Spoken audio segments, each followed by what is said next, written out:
وعن أبي هريرة رضي الله تعالى عنه قال قال رسول الله صلى الله عليه وسلم سبعة يظلهم الله في ظله يوم لا ظل إلا ظله কঠিন কিয়ামতের দিনে কোনো ছায়া থাকবে না, পাহাড় পর্বত থাকবে না, গাছপালা থাকবে না, যার ছায়াতে গিয়ে একটু জানটাকে রেস্ট নিব। আল্লাহর নবী বলছেন একটা ছায়া থাকবে, সেই ছায়াটার নাম আল্লাহর রহমতের ছায়া। পূর্ব যুগ থেকে শুনে এসেছি আরশের ছায়া, কিন্তু হালাকে সেটা সত্য হচ্ছে আল্লাহর রহমতের ছায়া। ওই ছায়াতে কিছু মানুষ জায়গা পাবে। বিশ্বনবী বলছেন 7 জন লয়। বিশ্বনবী বলছেন 7 শ্রেণীর মানুষ পৃথিবীর বুকে যারা আমল করেছে, 7 ধরনের মানুষ, তাদের ওই ছায়ার ভিতরে কোটা লেগে থাকবে। তারা নিশ্চিন্তে সেই ছায়াকে উপভোগ করবে। একে তো হাউজে কাউসারের পানি পেল, আর আল্লাহর রহমতের ছায়া পেল। মানে এখানেই জেনে নিতে হবে পৃথিবীর এসি ফেলিওর হয়ে যাবে।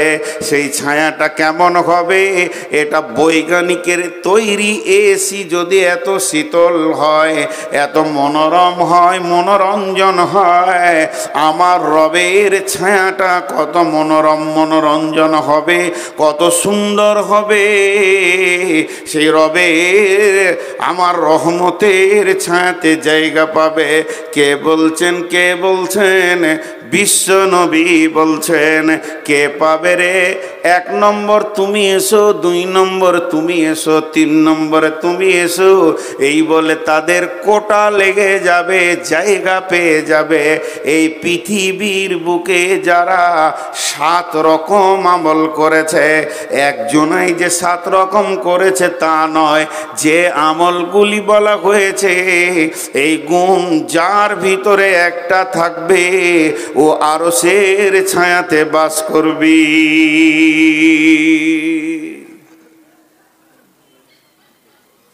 এরা উঠছে কেন? 12টা যে বাজে নাই বাপজি। এরা বলছে তুই থাক গা, তোর বাপ থাকুক গো, আমাদের আরশের ছায়া দরকার নাই, পেট ভরে গোশ খেয়েছে, এখন ঘর যা। জি, রাগ করিয়েন না বাপ, যান। আল্লাহ সহি সালামতে বাড়ি পৌঁছিয়ে দেয়, যেন রাস্তায় কোনো অসুবিধা না হয়। জি, এটা শীতের সময় তো, যারা সুগারের রুগী হয় তাদের অনেক রকম কষ্ট হয়, বয়স্ক মানুষ, ঘন ঘন পেশাব লাগবে। তো আমি আপনাদের সামনে সেই 7 শ্রেণীর গ্রুপটা আজকে বলবো। কিয়ামতের মাঠে যে সবটাই জান জ্বলে যাবে তা নয়, অনেক সান্ত্বনাদায়ক জিনিস আছে যেগুলোকে আপনাকে আমাকে গ্রহণ করে নিতে হবে। তার ক্যাপাসিটি রসুল বলে চলে গেছেন, সেটা কোন ধরনের মানুষ ওই জায়গায় স্থান পাবে। নাম্বার 1, জি ছেড়ে দিব? আমি তো ওইটাই খুঁজছি খালি, যে কোনো বাহানায় যদি ছাড়া যায়। জি বাবজি। নাম্বার 1, ইমামুন আদিলুন। কথাটা ছোট কিন্তু কাজটা বিরাট বড়। ইমামুন আদিলুন, ন্যায় বিচার করনেওয়ালা। পৃথিবীতে যে ন্যায় বিচার করেছে, ওই বিচারক যে অন্যায় বিচার করেনি, নিজের আত্মীয় পার্টির লোক, নিজের পাড়ার লোক, গ্রামের লোক এই রকম ভেবে কথা বলেনি, কঠিন কিয়ামতকে সামনে রেখে কথা বলেছে, হক কথা বলেছেন। ওই ব্যক্তিটা ওই রহমতের ছায়াতে থাকবি। জি, বিশ্বনবী মক্কা বিজয় করলেন, প্রধানমন্ত্রী হলেন, ইহুদিদের এক মেয়ে চুরি করে ধরা খেয়েছে, ফায়সালা হচ্ছে তার হাত কাটতে হবে। যখন এ ফায়সালা এসে গেল, ইহুদিরা এসে বললেন, ইয়া রাসূলুল্লাহ, আমরা এখনো ইসলাম মানিনি, কোরআন মানিনি, তবে কোরআনের বিচার কেন নেব? আমাদের বিচারটা তৌরাত থেকে করে দিতে হবে, যেহেতু আমরা তৌরাতের আওতাভুক্ত নিজের জীবন চালাচ্ছি। কিন্তু তাদের জানা ছিল না আল্লাহর নবী একজন সাহাবীকে তৌরাতের পণ্ডিত করে নিয়েছিলেন, হাফিজ করে নিয়েছিলেন। নবীজি বললেন, ঠিক আছে, যাও তোমরা তৌরাতের পণ্ডিত নিয়ে এসো এবং মুজরিমকে নিয়ে এসো। তারা সেখানে এসে হাজির হলো। তারা তাদের হাফেজগুলোকে বলতে বলতে এলো, তোদেরকে কিছু টাকা দেওয়া হবে, যে জায়গায় হাত কাটার কথা আছে ওই শব্দটাকে চেঞ্জ করে দিয়ে ওই শব্দটাকে বাদ দিয়ে লাফিয়ে তুই পড়ে নিবি, তাইলে আমার মেয়ের হাত কাটাটা বন্ধ হয়ে যাবে। সম্ভ্রান্ত ঘরের মেয়ে। এবার তারা সেই রকম টাকা হাফেজ তারা এসেছে। নবীজি বললেন, বলো চুরির শাস্তি কি তৌরাতে আছে? ও পড়তে পড়তে ওই জায়গাটা যখন টপকে দিছে, আমাদের সাহাবীদের ভিতরে যে হাফেজ ছিল বললে, দাঁড়িয়ে যা, দুটো শব্দ বাদ করে দিলে এটা করা যাবে না, মেয়েটির হাত কাটা হয়েছে। বন্ধুরা আমার, তখনই বিশ্বনবী বলেছিলেন, ওয়ালাউ কানা বিনতি ফাতিমাতা, এই জায়গায় যদি আমার মেয়ে ফাতেমা হতো তা আমি নবী মুহাম্মদ সাল্লাল্লাহু আলাইহি সাল্লাম নিজের হাতে তার হাত কেটে দিতাম। জি ভাই, এখন ন্যায় বিচার পাওয়া যাচ্ছে পৃথিবীতে? জি, আফসোসের কথা কটা বলবো। রসুল বলছেন, সাদাল কাবিলাতা ফাসিকুহুম জাইমুল কাওমি আরদুলহুম ওয়া উকরিমার রাজুলু মাখাফাতাস সারহি জাহারাতিল কায়নাতু ওয়াল মাজিফু। এমন একটা জামানা আসবে রে, গায়ের নেতা হবে চোর, লম্পট, লুচ্চা, দাগাবাজ, বেঈমানেরা। বিচার করবে কে? মাতাল, লুটেরা, সুদারু, জুয়ারি। আর গোটা দুনিয়াকে লুটে মেরে পঞ্চায়েতের মাল মেরে খেয়েছে, এরাই আবার গায়ের বিচারক হবি। চলছে কি চলছে না? এতগুলো লোক চুপ করে আছে, আমাকে ডাকছে, যান যান যান। ও বিচারকে ঘুম লাগছে, চোখ কচলছে। আর আপনি, আমি বলেছি ভাই আমি শেষ, আমি শেষ, দিনও শেষ, সময়ও শেষ, আমি হার নাই, আমি শেষ। তো জি, একটা জিনিস খেয়াল করেন যে আজকে বিচার কি চলছে। আল্লাহ রসুল আফসোস করেছেন একটা বিষয়ে, দুটি বিষয় আফসোস করলেন। তো সাহাবীরা বলছেন, রাসূলুল্লাহ আপনি আফসোস করছেন দেখতে পাবেন না তার জন্য? বলছি, জি না, আমি দেখতে পাবো না এর জন্য আফসোস করিনি, আমার উম্মত দেখতে পাবে এর জন্য আফসোস করছি। গায়ের লেজের মতো তাদের কাছে চাবুক থাকবে, বিচার হবে, আদালত চলবে, প্রতিদিন কোর্ট চলবে, থানা চলবে, মার চলবে, চাবুক চলবে, জেলে ভরা হবে, সেলে দেওয়া হবে। কিন্তু আফসোসের কথা এটাই, দোষী ব্যক্তি গায়ে হাওয়া দিয়ে ঘুরবে আর নির্দোষী জেলে বসে বসে মার খাবি। চলছে না? কথা বলে না? আল্লাহ কি বললেন কোরআনে? ওয়ালা তাকরাবু মালাল ইয়াতীমি ইল্লা বিল্লাতী হিয়া আহসান হাত্তা ইয়াবলুগা শুদ্দাহু ওয়াউফুল কায়লা ওয়াল মিজানা লা নুকাল্লিফু নাফসান ইল্লা উসাহা ওয়া ইযা কুলতুম ফা'দিলু ওয়া ইযা কুলতুম ফা'দিলু ওয়া ইযা কুলতুম ফা'দিলু ওয়ালাউ কানা দা কুরবা। তুমি যখন বিচারে বসবে, সাক্ষী দেবে, তো ন্যায় কথা বলবে, যদিও তোমার নিকট আত্মীয় হয়।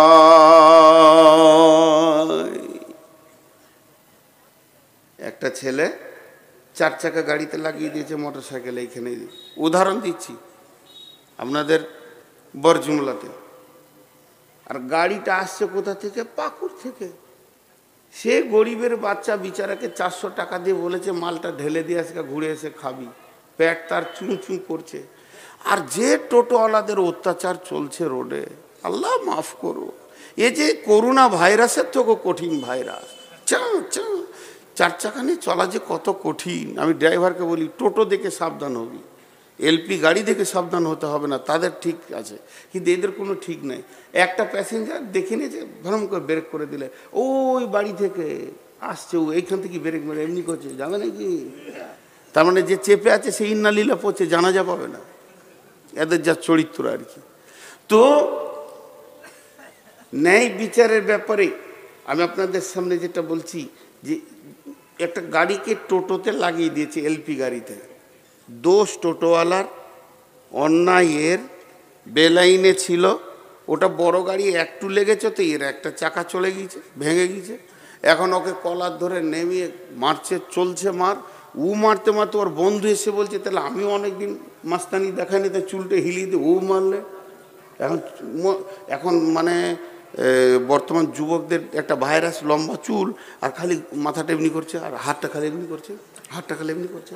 আজকে টোটোতে এলাম 53 থেকে 54 বার খালি এইখানে আস্তে আস্তে হাতটা এমনি করছে। আমি, তুমি খুব কষ্টে আছো বলো, আজাব চলছে তোমার। হ্যাঁ, তা চুলের উপরে এবারে এই মার ধর করে ওকে করে দিলে। কিন্তু একদিন ন্যায় বিচার হবে। তো এবার বিচার চলছে। টোটোওয়ালা জোরে গলা বলছে, কি ভেবেছিস? কিন্তু আসলে গাড়িটা ছিল কোম্পানির, টোটোওয়ালাকে খবর নাই। যখন ওর ড্রাইভারের নাক দিয়ে রক্ত আর রক্ত, ভিডিও কল করে দেখিয়েছে, কোম্পানির মাথা গরম। ওদের ইন্স্যুরেন্স করা থাকে 23 লক্ষ, 40 লক্ষ, 5 কোটি, 15 কোটি, 16 কোটি। জি, শিল্প ব্যাংকে শুধু অ্যাকাউন্ট খুলতে গেলে 10 কোটি টাকা লাগে, অ্যাকাউন্ট খুলতে, রানিং করতে। তো সেই রকম তারা বড় কোম্পানি, মনে রাগ হয়েছে, 4খানা কেস ঢুকেছে। মার লুট, মাল লুট, টাকা পয়সা লুট, মাল নষ্ট, 13 লক্ষ টাকার মাল ক্ষতি দিয়ে দিয়েছে। 4খানা কেস একদম কলকাতায় মেরেছে, লালবাজারে। ওখান থেকে খবর আসছে লালগোলায়, আসামি তুলো।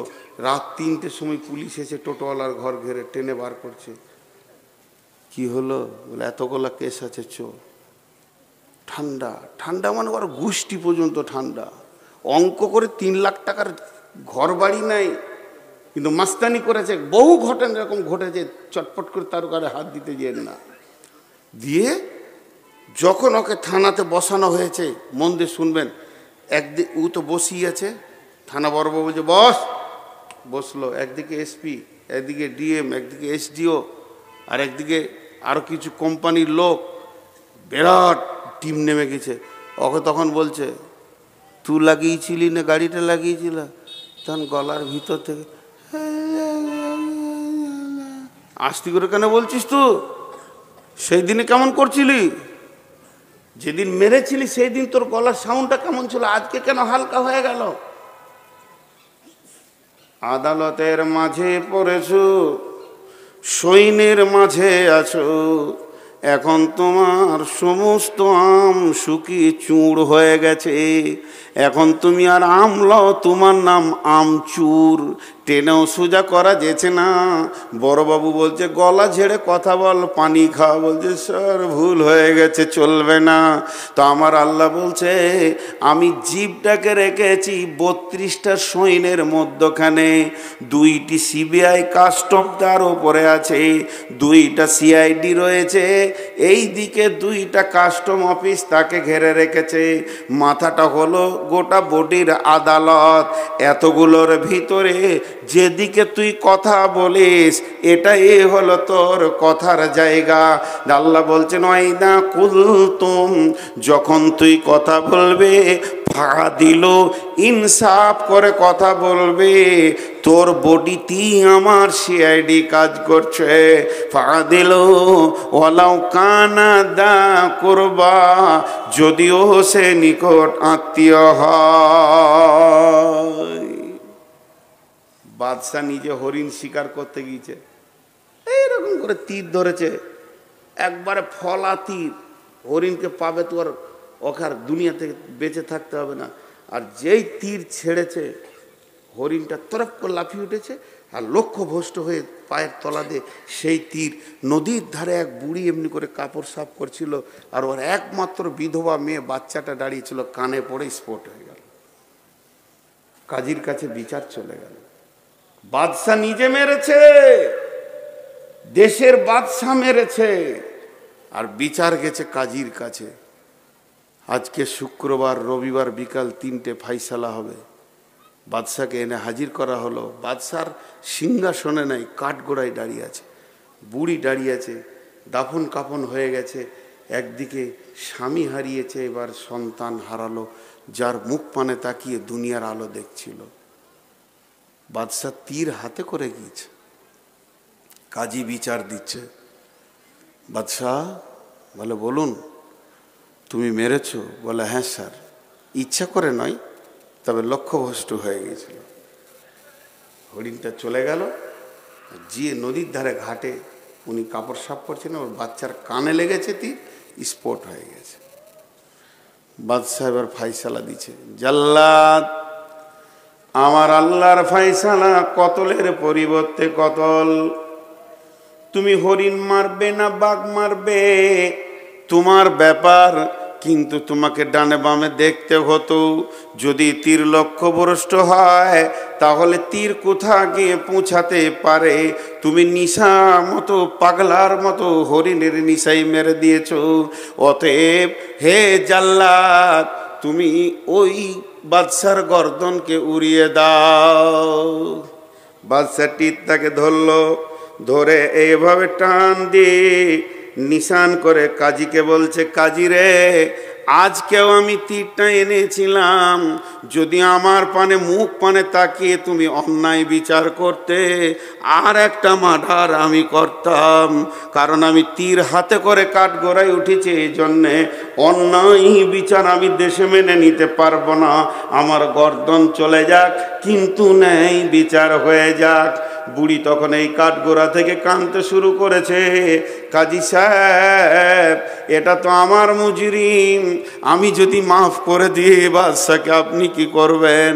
বলে, আপনি মাফ করলে মাফ হবে।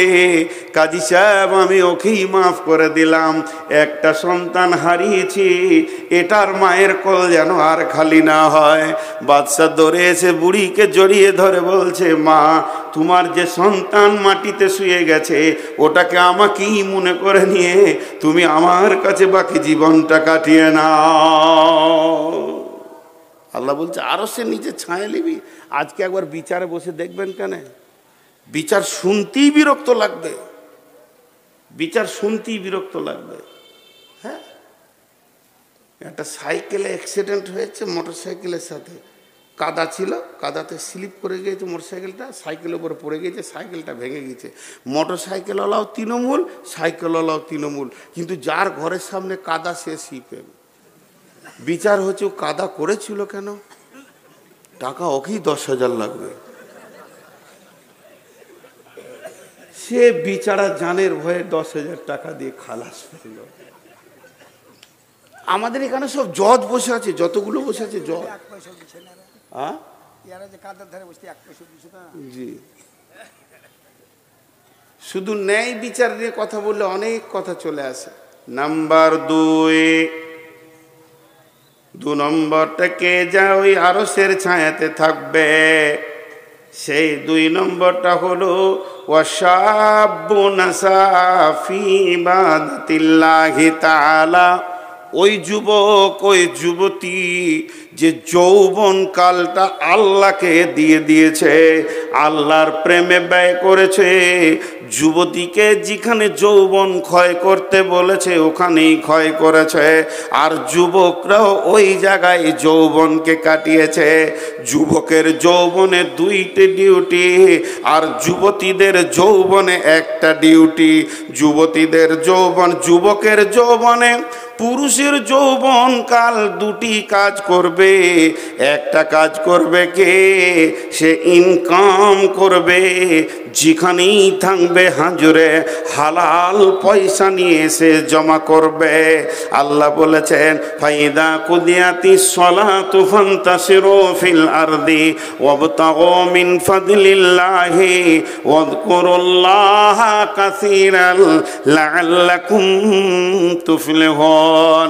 আমার মতো সুগারের রোগীটা মসজিদে বসে বসে বসে বসে আসর থেকে মাগরিব পর্যন্ত যদি সুবহানাল্লাহ আলহামদুলিল্লাহ বলে, যে নেকিটা পাবে, একটা যুবক যদি শুধু একটা মাল সেল করার জন্য বেরিয়ে যায়, সে যে ইনকামটা করবে, যদি ও রাস্তার ধারে বলে 4 আনা 4 আনা 5 টাকা 5 টাকা, মানে চিড়ে বাদাম বিক্রি করছে 5 টাকা 5 টাকা 5 টাকা 5 টাকা 5 টাকা, মুখ দিয়ে কুলহ লয়, ইন্না আতাইনা নয়, 5 টাকা 5 টাকা 5 টাকা 5 টাকা, এই যে মুখ দিয়ে বলছে লিবেন ভাই আপনি খান, আপনার ছেলে মেয়ের জন্য নিয়ে যান, এই যে ওর মুখটা চলছে, আর আমি মসজিদে বসে বসে সুবহানাল্লাহ সুবহানাল্লাহ সুবহানাল্লাহ, আমার থেকে লাখো গুণে বেশি নেকি পাবে।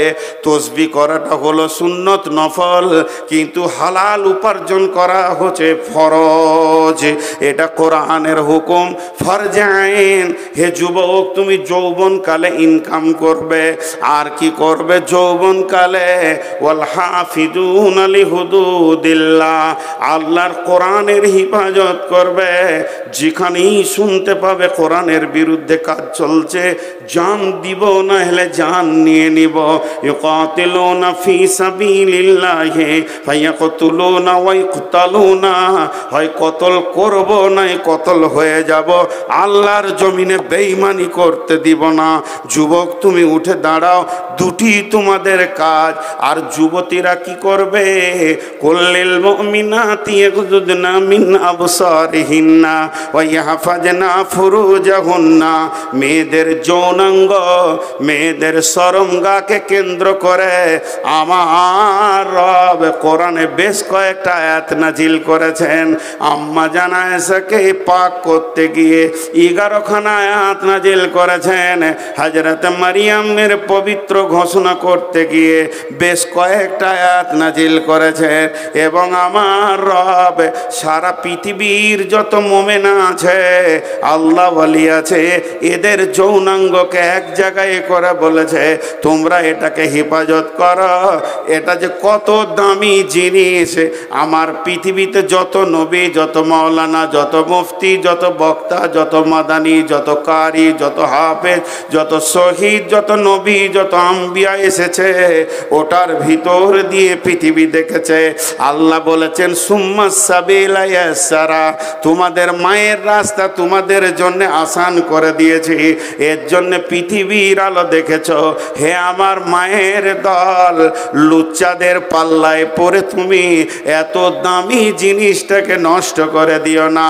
আল্লাহ তাবারাক ওয়া তাআলা বিশ্ব যুবতীর জন্য একটা বাটখারা রেখেছেন, হযরতে মারিয়াম, তাকে নবুয়তি টাইটেল দিয়েছেন আলাইহাস সালাম। সেই মারিয়ামের ব্যাপারে আল্লাহ বলছেন ওয়া মারিয়াম ইবনাতা ইমরানা আল্লাতী আহসানাত ফারজাহা ফানাফাকনা ফীহি মির রূহিনা ওয়া সাদ্দাকাত বিকালিমাতি রাব্বিহা ওয়া কুতুবিহি ওয়া কানাত মিনাল কানিতিন। বিশ্ব যুবতীর দল রে, তোমরা মারিয়ামকে দেখে লক্ষ্য করে পা ফেলো। সে তার শরমগা এবং গোটা বডিটার এমনই হিফাজত করেছিল, আমি রব তার ভিতর থেকে দামি গোলামকে নিলাম এবং মা বাপকে, মা বেটাকে কিতাব দিয়ে ধন্য করলাম।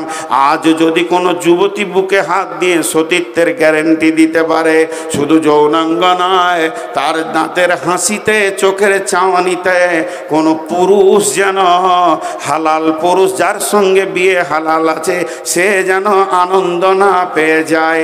যদি তা পেয়ে যায়, মা তুমি বিক্রি হয়ে গেলে, তোমার দেহে আর কোনো মূল্য থাকলো না। এর জন্যে যুবতীদের একটাই ডিউটি, সে শরমগায়ের হেফাজত করবে, আর পুরুষরা দুইটি ডিউটি করবে। একদিকে ইনকাম করে সংসার চালাবে, অন্যদিকে দিনের হেফাজত করবে।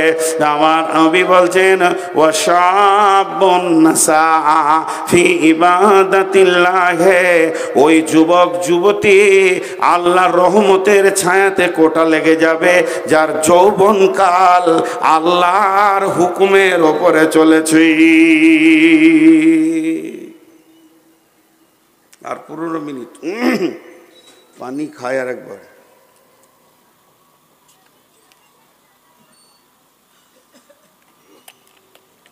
জি, নাম্বার 3, ওয়ারাজুলুন কালবুহু মুআল্লাকুন বিল মাসাজিদি। আহা, বিরল বর্ডারে ঢুকেছি আমি বাংলাদেশ, ওই রাধিকাপুর হয়ে দিয়ে সমস্ত পাসপোর্টের কাজ হয়ে গেল, তো ভোগ লেগেছে, তো একটা হোটেলে গেলাম, তো বলছে কি খাবেন? আমি বললাম ছোট মাছ আছে। আমরা বলি ছোট মাছ, ওরা বলে গুঁড়া মাছ। তো গুঁড়া মাছ আছে, তো আছে, দাও 1 প্লেট, দুজন আছি আমরা, 2 প্লেট দাও। তো আলুর সঙ্গে রান্না করেছে, তো টোটালটা যদি 200 গ্রাম ওজন হয়, যে তরকারিটা দিয়েছে 100 গ্রাম ওজন হবে, তো মোটামুটি 100 গ্রামে 98 গ্রাম আলু আর 2 গ্রাম মাছ। তা আমি হোটেলওয়ালাকে বলছি মাছে আলু না আলুতে মাছ, আপনি হিসাব করেন। বলছে হুজুর আপনাকে তো পারা যাবে না। বলে না, মাছে আলু হতে পারে, 1-2টা আলু দিলেন, কিন্তু আপনি আলুতে মাছ দিয়েছেন। আমি তো আলু চাইনি ভাই, আমি মাছ চেয়েছি, আপনি দাম নেবেন।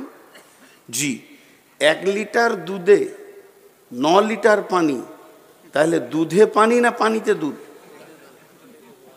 পানিতে দুধ। আর 9 লিটার দুধে যদি 1 লিটার পানি, তাহলে দুধে পানি।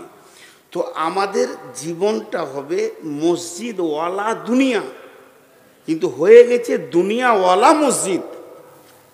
মসজিদে ঢুকছি আধা ঘন্টার মধ্যে 30 মিনিট, 30 মিনিট, প্রতি মিনিটে 60টা সেকেন্ড আছে, 5 মিনিট আল্লাহকে মনে পড়ছে, বাকি 29 মিনিট 55 সেকেন্ড দুনিয়াতে মনটা পড়ে আছে। তাহলে মসজিদটা দুনিয়াওয়ালা মসজিদ হলো।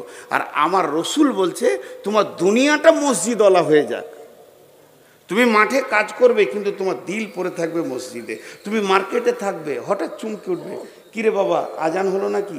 খরিদ্দারের সঙ্গে কথা বলি, আজান হলো না কিরে বাবা, মসজিদ যেতে হবে। হ্যাঁ, এমন মার কাজ, ধান কাটো, ধান নিয়ে চলো, ধান বহাও, সারাদিন যেন শ্বাস ফেলার সময় নাই। ভোরবেলায় বেরিয়ে গেছি, জোহরের আজান শুনে মাঠি নামাজ সেরে নিয়েছি, সালাম ফিরে আবার কাজে লাগ, চল। বাড়ি থেকে খাবার গেল, খেয়ে নিলাম।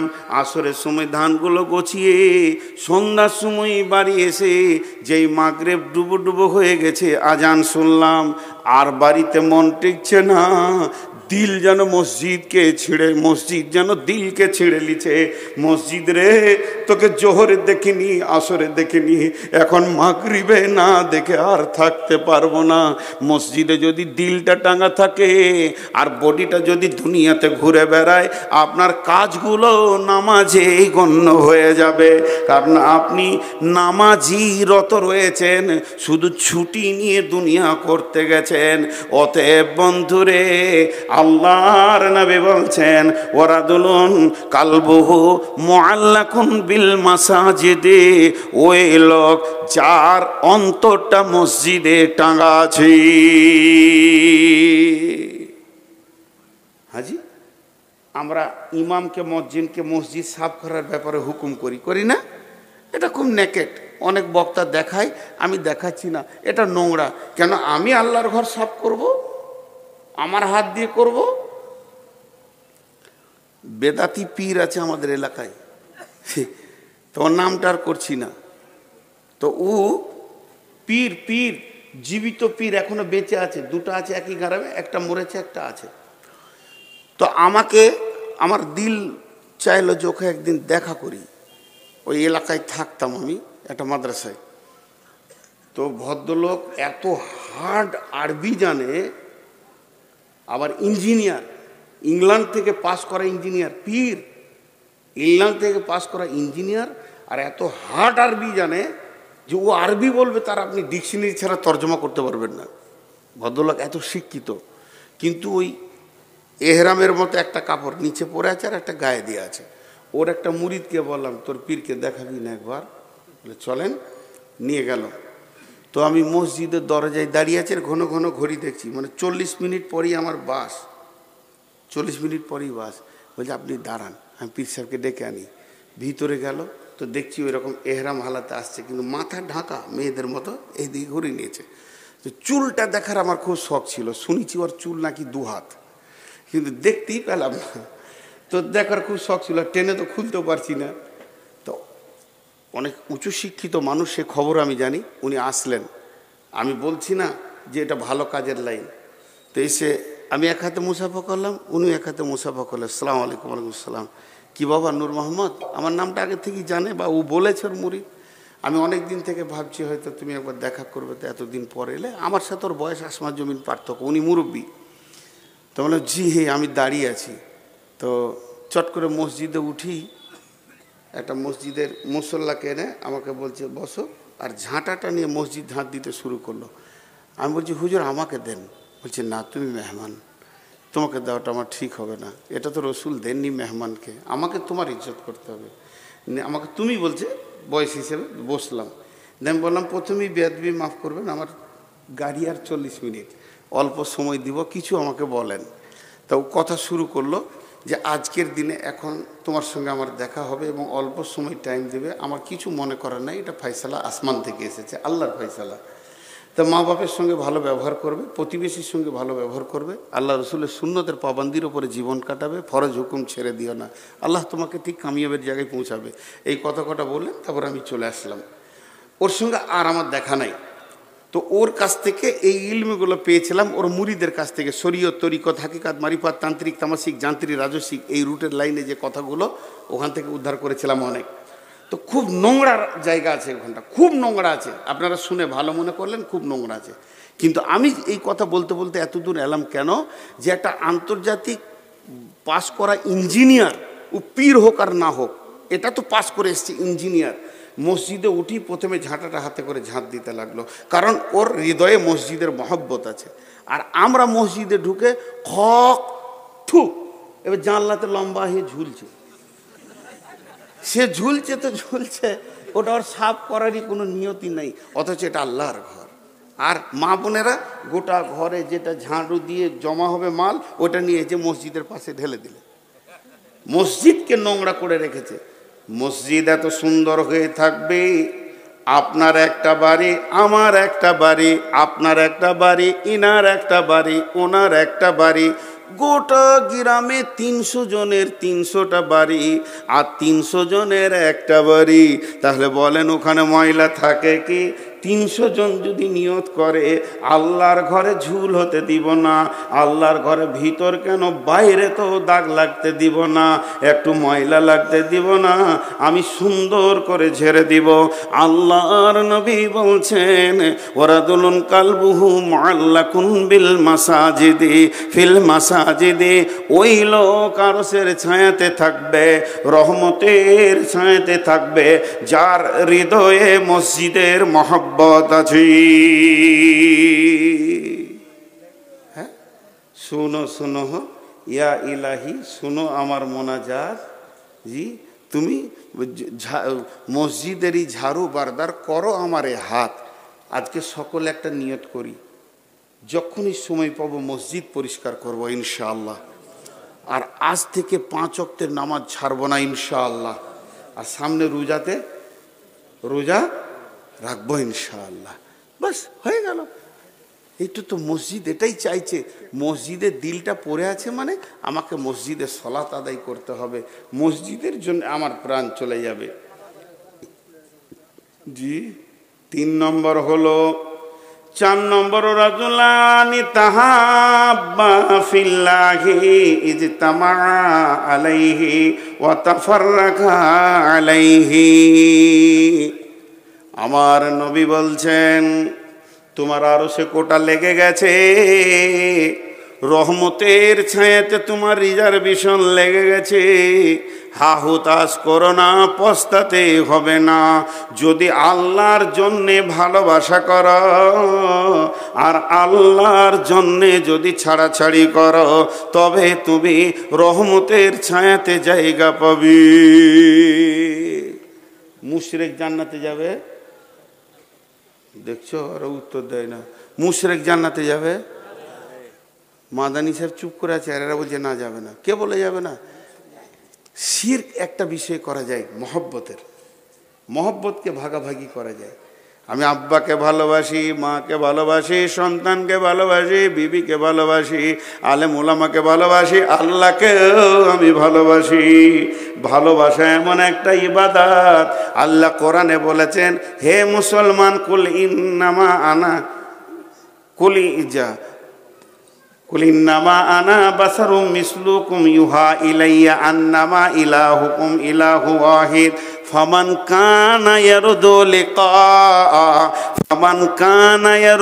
লিকা রাব্বিহি। যদি কারো মনের তামান্না থাকে রবের সঙ্গে মোলাকাত করব, ফামান কানা ইয়ারদু লিকা রাব্বি ফালিয়ামাল আমালান সালিহা, সুন্দর আমল করো, ওয়ালা ইউশরিক বি ইবাদাতি, ইবাদতের ভিতরে শিরক করিও না। আমি মালদান করলাম আব্বার নামে, মালদান করলাম মায়ের নামে, মালদান করলাম বোনের নামে, ভাইয়ের নামে, আমি আল্লাহর হস্তে আল্লাহকেও মাল দিয়ে দিলাম। আমি চারিদিকে মহব্বত ভালোবাসা ছড়ানো আছে আমার। অতএব বন্ধুরে, মানুষকে ভালোবাসবো আমি আল্লাহর জন্যে, এবং মানুষের সঙ্গে আমার ছাড়াছাড়ি হবে আল্লাহর জন্যে। আল্লাহর যে দুশ্মন সে আমার দুশ্মন, নবীজির দুশ্মন আমার দুশ্মন, কিন্তু ওই দুশ্মনের সঙ্গে আমার আপোষ থাকবে না। আল্লাহর মহব্বতে আমি মহব্বত করব। তো বিশ্ব নবী বলছেন তোমার একটা কোটা ওই আরশের ছায়া, রহমতের ছায়াতে লেগে গেছে।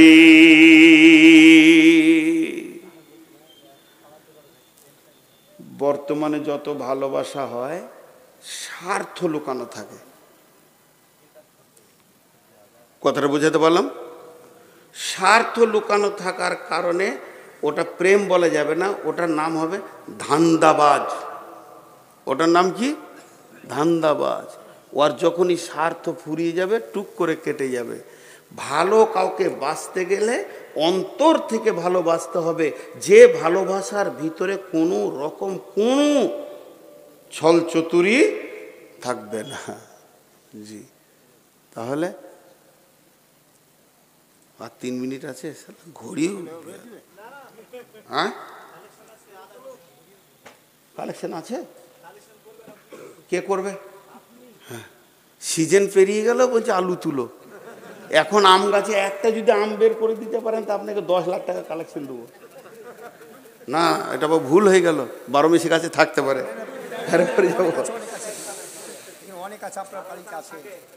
জি, অনেক গাছে থাকে আমার বাড়িতে।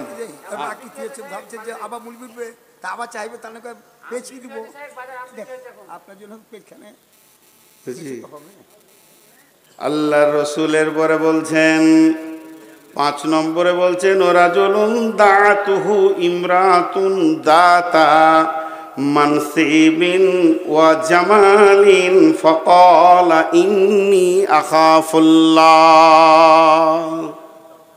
এরা উঠছে কেন? ও ভাই যারা যে কটে যেছেন পয়সা দিয়ে যান, ওই পয়সা দিয়ে যান। আল্লাহ আমাকে কেন মমতাজুল করলে না? ওরই দাম বেশি রয়েছে এখন মার্কেটে। জি, দেখেন আপনাদেরকে একটা খুব তাসাল্লি দেওয়ার বক্তব্য দিচ্ছি আজকে, যে কিয়ামতের মাঠে টেনশন নাই। এই জিনিসটা দিচ্ছি, সব টেনশন মুক্ত হয়ে যাবে। মা বোনেরা নাকেরগুলো কানেরগুলো খুলে দিয়ে পাঠিয়ে দেন। আমি যে তাসাল্লির বক্তব্য আজকে দিচ্ছি, অন্তত খুশি হয়ে আপনাদের বেশি দান করা উচিত। আল্লাহর নবী বলছেন, ওই যুবক যার ভিতরে পরিপূর্ণ উত্তাল রয়েছে, ওই মানুষটা, তাকে একটা সুন্দরী এবং মালালা মেয়েটার ভিতরে দুইটি গুণ, একদিকে দেখতে অতি সুন্দর আর একদিকে তার মালে পরিপূর্ণ রয়েছে, সে কিন্তু তোমাকে হাতছানি দিচ্ছে, এসো এসো। তখন যুবক ওকে উত্তর দিচ্ছে, যুবতী রে, তোমার কাছে সমস্ত মালের স্বাদ আমার জানা আছে, প্রয়োজনও আছে, মধ্যখানে একটা প্রাচীর রয়েছে যেটাকে টপকাতে পারছি না। ইন্নী আখাফুল্লাহ, আমি আল্লাহকে ভয় করি। এর জন্যে মুআজ বিন জাবালকে আল্লাহর নবী 10টা ওসিয়ত করেছিলেন। ওয়ান মুআজ বিন জাবালিন রাদিয়াল্লাহু তাআলা আনহু قال আওসানি রাসূলুল্লাহ সাল্লাল্লাহু আলাইহি ওয়াসাল্লাম বিআসরি কালিমাতিন, যে 10টা ওসিয়ত করেছিলেন, শেষ কথাটা ছিল, মুআজ রে, তোমাকে লাখ কথার এক কথা, কোটি কথার এক কথা বলছি, পৃথিবীর যে কোনো কোণে থাকো না কেন, ওয়া আখিফুহুম ফিল্লাহ, আল্লাহর ভয়কে সঙ্গে করে রাখিও। তোমার সঙ্গে যদি আল্লাহর ভয় থাকে, পৃথিবীর কোনো গুনাহ তোমাকে স্পর্শ করবে না, তোমার কাছেও কোনো গুনাহ আসবে না। এবং আল্লাহর রসুল তার সাথীকে বলেছিলেন, হিজরতের সাথী ছিলেন আবু বকর, লা তাহজান ইন্নাল্লাহা মা'না, আবু বকর রে, আমার আর তোমার সঙ্গে আল্লাহ রয়েছে। যদি কোনো যুবক বা যুবতী এটা মনে করে আমার সঙ্গে আল্লাহ আছে, ওর দ্বারা কোনো গুনাহ করা সম্ভব হবে না। তাই আমার নবী বলছে, হে যুবক, হে যুবতী, তুমি যদি নিজেকে লুচ্চামি থেকে বাঁচাতে পারো আল্লাহর ভয়ে, তাহলে আল্লাহর রহমতের ছায়াতে তোমার কোটা লেগে গেছে।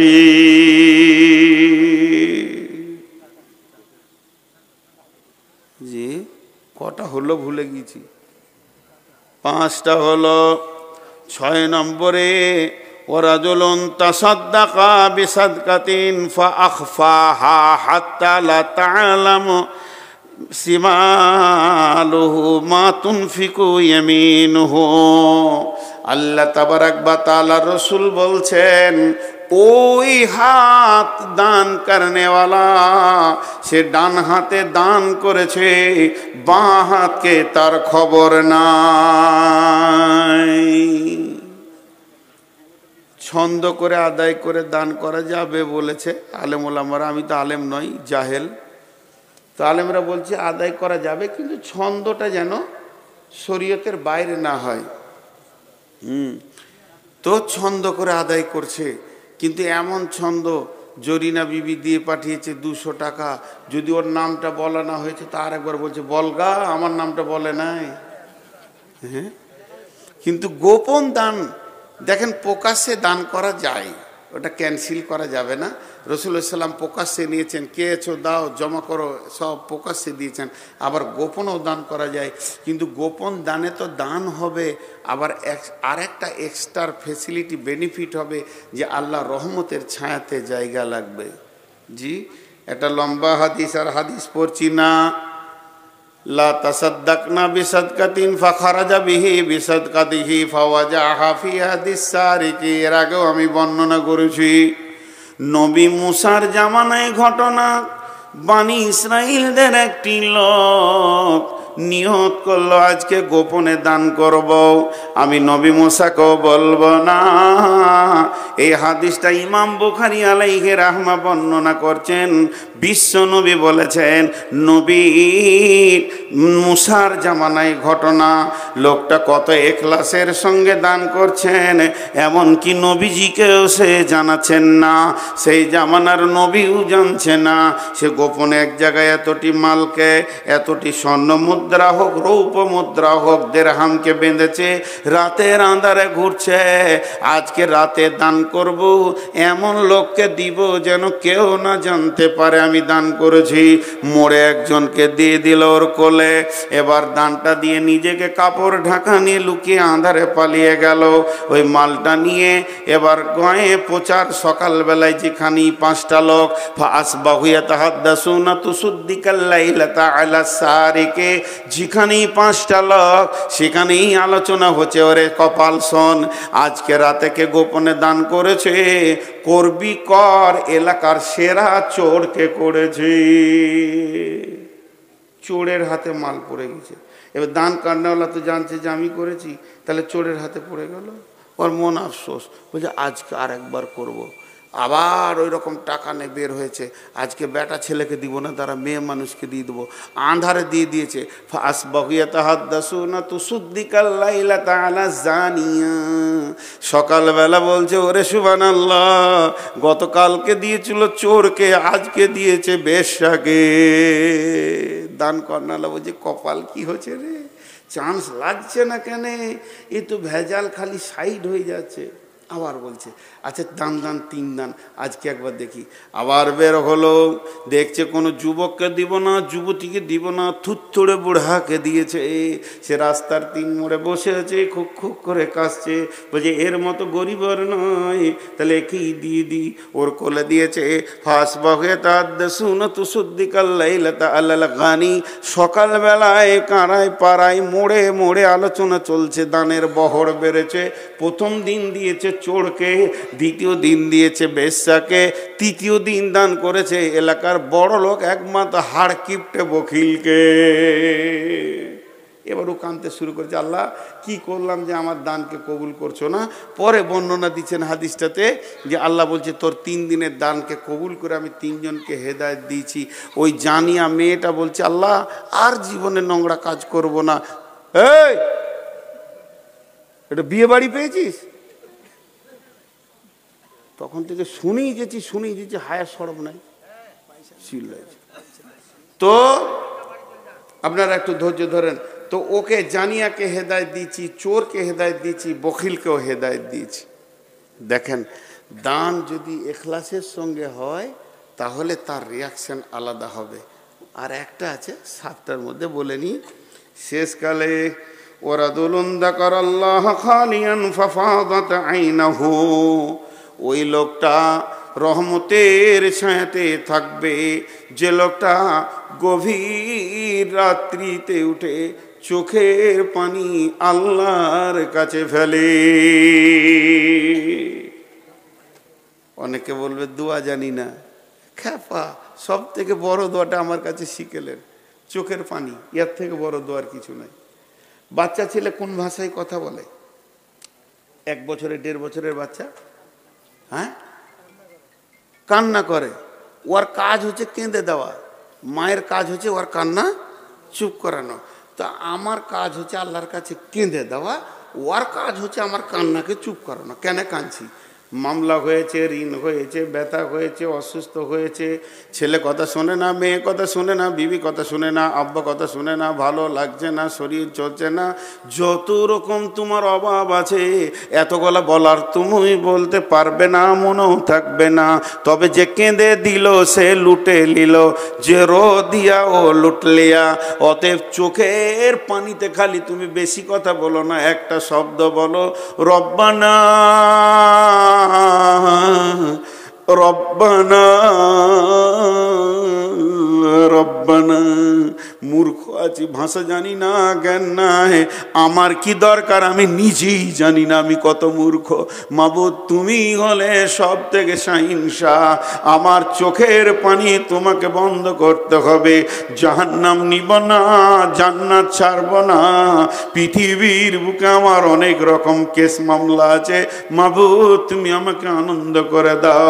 তাই আল্লাহর নবী বলছেন, ওরা দুলন্দ কর আল্লাহ খালিয়ান, একদম শুদ্ধ অন্তরকরণে আল্লাহকে ডাকবে।